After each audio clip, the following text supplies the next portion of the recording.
So, John, we bumped into each other. Yesterday. We got chatting, and you said you'd be up for doing an interview. Yes, I would. Tell us about your life. So you're homeless. Yes, I am. And you're going to tell us a bit about your background, how it came about, everything. Okay. So, well, you know, my background is I came from a not middle-class family, but almost. I'm the second of 7 kids. My brothers and sisters were all born in February. I don't know how that happened. I was born on April Fool's Day, which everyone thinks it's a curse. But actually it's not, because I enjoy it, April Fool's Day, because I get to do outrageous things. I've been to college, you know. I did a lot of mischief as a child. You know, as a teenager, I did a lot of mischief with my friends, because that's what we were born to do. But, you know, when I got a little older, you know, I went to college. It was all right, but it just wasn't my cup of tea, because once I learned in here that everything you need to learn, except for anything that was hands-on, I read in a book. I'm always constantly reading. I've read more than 60,000 books, wow. and it's crazy. I'm always reading books. You know, I've had quite a few jobs. You know, I took my high school education, my college education, put it to use, but it didn't suit me until I saw a guy doing upholstery, which fascinated me. You know, I was like, I always wondered how they got the cloth on the frames. You know, I thought it was a machine doing it, but it's not. It's a human. So I took time out and went to trade school, and I got it. In between then, you know, I dabbled in a lot of other things: lawn services, painting, roofing, asphalt, concrete. All of it is hot, tired work. It never was any fun, because it was always, you had to be on time, which didn't bother me, but everything had to be right. You know, you couldn't be wrong. So when I got into this upholstery, oh my God, it was like, I was in an air conditioned, my department was air conditioned, and it was lovely. I mean, I had, even though I know how to use a sewing machine, someone would actually sew the fabric together, and I would put it on the beds, the chairs, the tables, seats and boats. I mean, I love that job. So you're working with your hands, but the conditions are a bit more humane. Yeah, it was. It was. And, you know, we had the contracts we had with other companies. I mean, it was like we were their grandkids. Every holiday, it never failed. They had something for the workers. I mean, it was always. What are some of the standout books that you've read? Oh my God. David Baldacci, Jonathan Keller, Dean Koontz, Harold Roberts.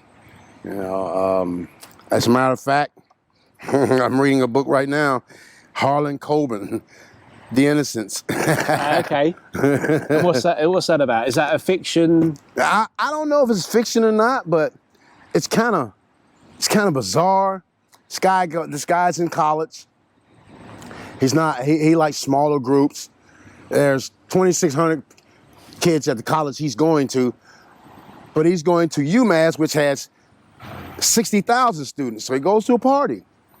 Him and his buddy's supposed to be the Duff, the unbeatable, but he met UMass Duff, who was also unbeatable, and Duff gets the wheels beat off of him. He jumps in. He actually kills a guy.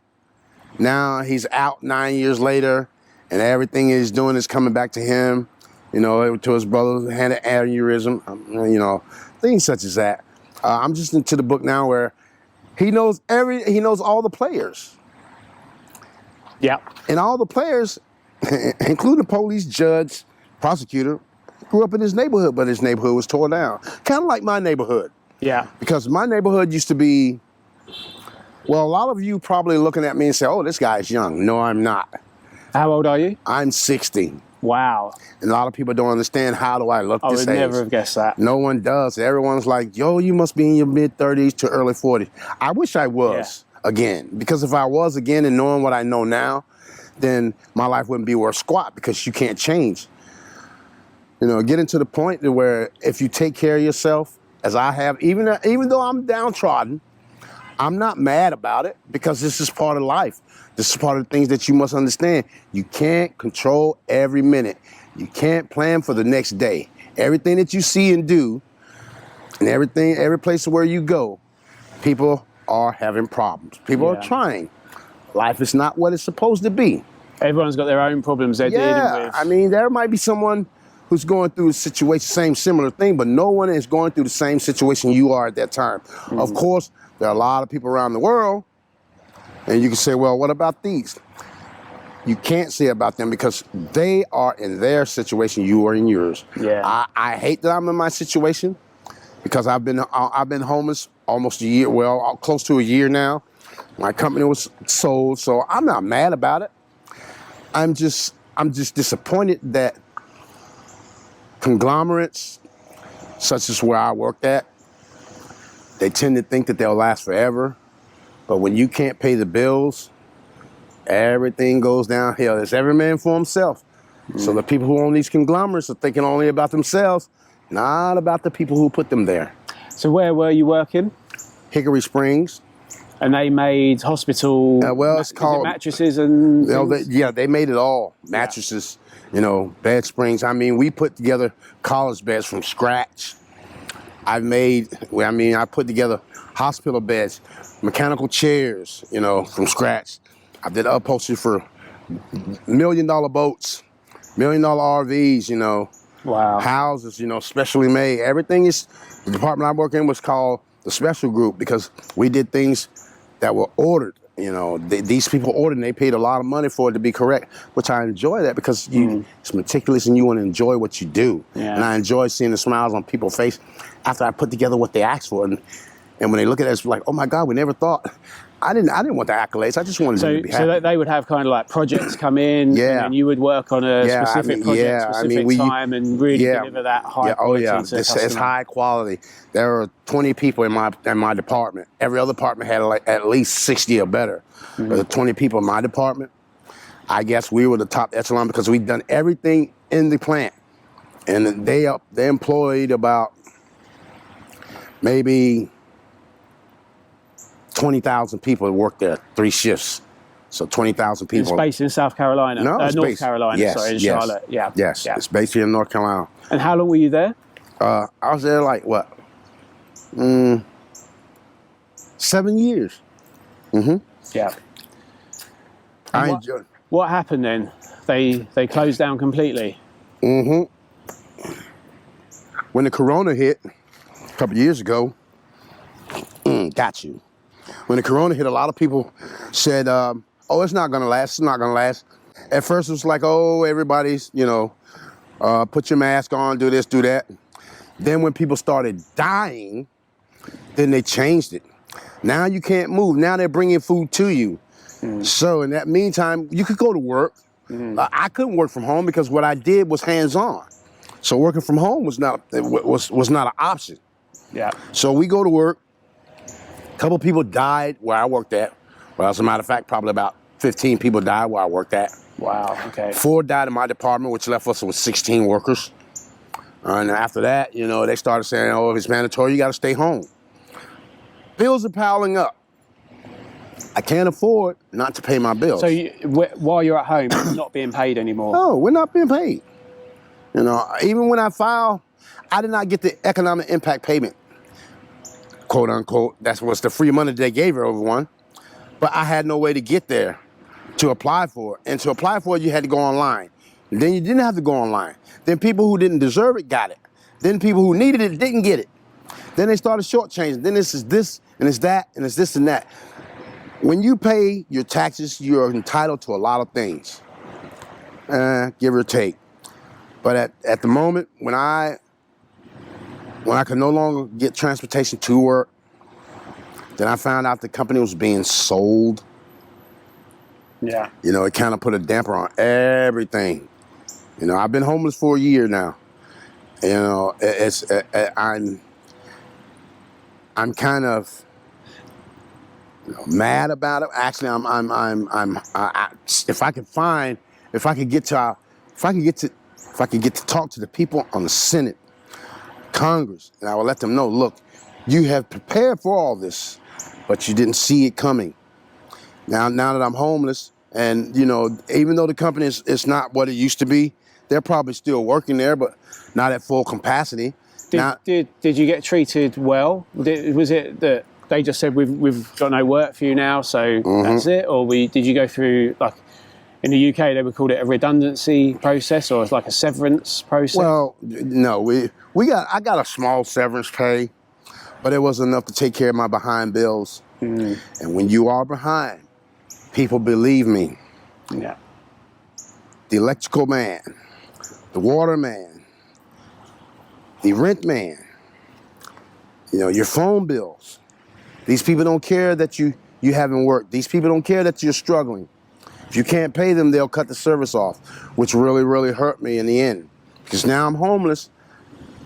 I don't have any bills, but I also don't have the necessities that I need. I have to go out here and I have to ask. And my pride refused me to sit out here and ask someone who's working hard for their money for a handout. Now, personally, if you have a job for me, whatever the job is, I'll do it to the best of my ability. Yeah. I was from start to finish, but I would never ever ask you, could you let me have this? It's like when we bumped into each other. Yeah. We just got chatting in the park, didn't we? Yeah. You weren't begging. I wasn't begging like anything. It's just a conversation. Yeah. You know, even though I was in need at that moment, very dire in need, I refused to ask someone for their hard work earned money because they may need it for something else. Even though they give it to you, and I've seen them do it to people, I still think that money can go to some of their bills. You know, you know, anything can happen. So, and what I'm saying is, I'm down and out right now, but I'm happy. I'm still alive. It hurts. Yeah, it hurts because I don't have a place to stay. Because if I had a stable place to live, then I could get back to what I used to do. Because it's very easy. There are a lot of companies out there with my capabilities. I can get hired anywhere, but I don't have a stable home and I don't have stable transportation. Other than that, so it's like catch-22. Yeah. If you don't have an address, you can't get a job. Exactly. If you can't get a job, you can't get an address. You can't get anything. If you don't have a permanent address, then people don't want to hire you. It's hard to get hired when you can't get the proper sleep. You know, right now it's lunchtime, well, almost 1 o'clock, and it's like 90-something degrees out here. There's nowhere for me. I've been up since 6:30 this morning when the sun came up. I only got about 3 hours of sleep because I don't feel comfortable. I have to find a comfortable spot to where I can lay my head without thinking about someone coming to hurt me, or that I have to hurt someone to protect myself. So is that a real risk in Charlotte? Oh yeah, with the homeless. That's a risk anywhere in this country. You know, if you're homeless and you're in this country, you have to make sure where you're at that you're safe, because when you're homeless, no one thinks about your safety but you.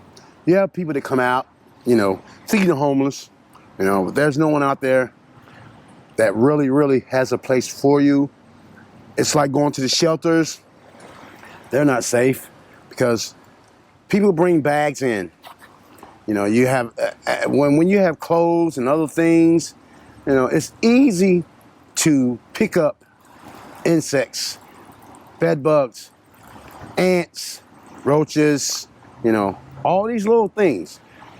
And the shelters are supposed to be temporary, but there's people that have been living in them for years.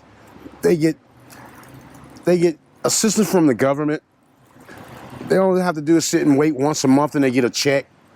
People such as me, we have to get out here, try and find a way to make enough money to pay for a room just for one night. So do you get any payment from the government? No, nothing. And what is it why other people get payments? Well, there are people, most people that get a check are disabled, mentally incapacitated, or, you know, a 30-year-old man with a 15-year-old mental capacity, or you have people that are, sorry, yeah. And then you have people that are using the system, you know, saying that they're this and that, and they're not. They're using the money because they don't want responsibility. I'll say 78% of the people who get assistance from the government are using it like they're supposed to and deserve it. The other 22% don't. Because they're using the system. They're capable of working. They're capable of doing everything. They would rather spend that money on all these frivolous things and then go out and stand out, hold a sign, "Oh, I'm a veteran, please help." If you're a veteran, you're getting help. If you have enough time to sit out all day long and ask someone for their money, then you're not handicapped. You're not disabled. You're not mentally incapacitated. You know, you're just using the system because you can.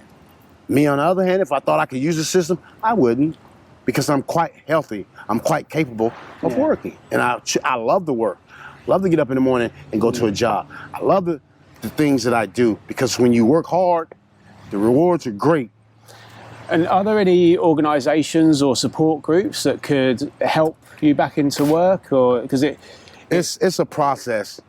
Everyone says, I've seen people who go to these support groups and get affordable housing right off the bat. Me, I've been trying for almost a year with these support groups. Now they want you to jump through hoops because I don't have any income. When you don't have any income, it's much, much harder. Because if I could get something from the government, then they would help me. I would probably have an apartment, and what? So if you were getting that small amount of money from the government every month, then you could use that with the support groups in order to try and get a housing for a little while. The support group would help me. Get a job. They would help me. I probably would have an apartment in a month, but with no income. And they actually are you getting government insurance. If I was getting government insurance, bam, I'd be no problem, because they can build a government, and the government will pay these groups, they pay these foundations in order to help get people off. Yeah. But at the same token, they're sending other states and other counties in North Carolina are sending their homeless here because they don't have the funding, and it's not that they don't have the funding, they don't have the place. Most of this is the largest city in North Carolina. Now, by me being here, I've run into a lot of homeless people, some that I know and some that I don't. There are a few that I've met that I trust, but only as far as I can see them. Now, the ones that I do know for sure, I trust them with my life, because I've been knowing them for a while, but some of them that I do know and been around a while, I still don't trust them. Yeah. Because most of them are using the system, and when they use the system, they want to use the next person. It's only for their gratification and their enlightenment. So me, I'm what you call a recluse. Everyone, I hang out, I see people, but mostly I'm trying to get myself back on track. But when I do have time, I hang out with people. I'll sit around, drink a beer, smoke a joint, have a conversation. But after about 15 minutes, I'm gone. Because you just got to be so careful. Yeah, you have to spending time with. You have to worry about who you're spending time with. What are you telling them? You never tell anyone where you're sleeping at. You never invite anyone where you're sleeping at, because once someone knows and they find out it's a secure place, then every homeless person will be at your spot. Then you don't have that spot. Then the people that you see every day that know you sleep there don't mind you, because first of all, you don't make problems, you don't cause a ruckus, and they know when you're begging for money. So if you're there by yourself and you keep where you sleep at clean, no one bothers you. A guy brought me coffee this morning. A $7 coffee. I have never ever paid $7 for a cup of coffee in my whole life, and it was great. I mean, it was delicious. Me personally, give me black coffee with sugar. I don't care what it. Black Americano. Yeah, $1, 50 cents. Yeah. All that. Those famous names that you give the Starbucks give their coffee. It's only coffee. You can make it go 10 times for. Yeah, I could take $7. I can take $1 and go buy 7 cups of coffee. And it must be a tough way to live. Having to have your guard up all the time. I mean, it is. It is. even the people that know me around here, that see me all the time, you know, I know they're on their guard, but I'm also on my guard because I don't know all of these clubs. You never know when someone may get too drunk and see you, and then their true personality comes out. Then you have to fend for yourself. You know, it's hard because they think that you're invading theirs, which they're invading everyone else's. You know, and it's like I speak like I want to be spoken to. If I speak and no one speaks back, it's cool with me. Yeah. But I'm also going to be in the same spot. I'm going to be in the same place until I can get something better. When that comes along, then you'll never see me. But I will come back. Yeah. And all the kids that I see that wave at me and laugh with me and say, "Oh, there's the dancing man. Oh, there's that guy, mommy," and they wave. I will come back and say, "Here, tell your mommy, take them there," because kids, they have more respect for you than some of the adults do. Yeah. Because they will speak to you and ask why you're there. And when you explain to them, they ask their parents, "Mommy, why is he like that?" And so then when mommy or daddy say, "Oh, they're lazy," then one day they'll come by and they'll ask you, "Why are you out here?" And you tell them, and you give them the honest truth. I've had several kids ask their mommy, "Mommy, can we buy him something to eat?"